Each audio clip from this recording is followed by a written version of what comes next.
I was drawn to hematology, really, I think because I had a mentor in the States who was a very brilliant hematologist. It's a field with a lot of different aspects to it. Work with anemias and genetics. When I first started working in Colombia and I knew that I was going to make Aliyah, I started working on the techniques of diagnosis on the basis of DNA.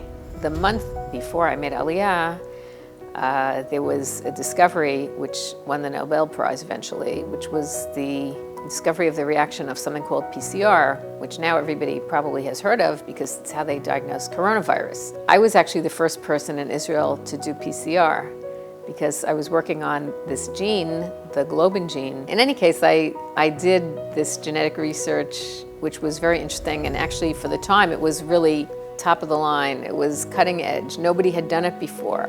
Not only did we do it just for doing it, but actually we did it and it was useful.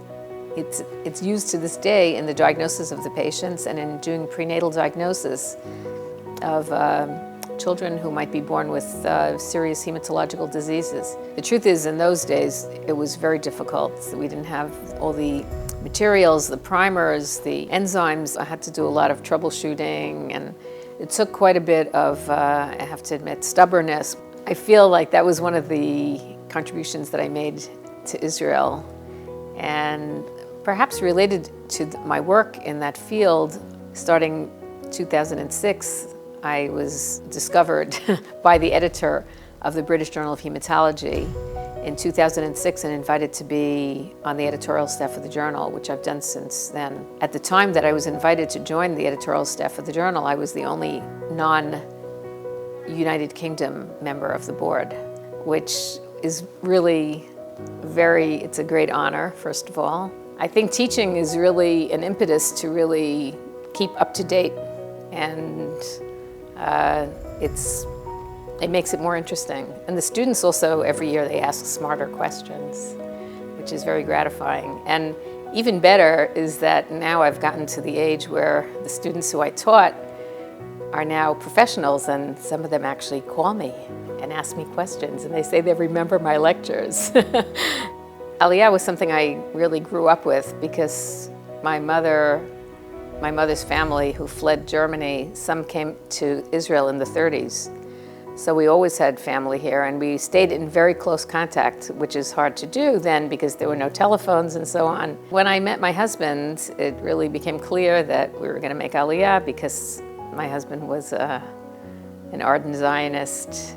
People here are just incredible, and I was very lucky that really the people I work with and live with, really, they're just incredible. I think that there's room for some people from the Anglo-Saxon countries to come in and bring what they have with them. It's good for the country, and mostly I think it's good for them. There's a whole different, in Hebrew we say hashkafa, there's a whole different outlook here. Life is different here. You know, you learn to concentrate on what's important.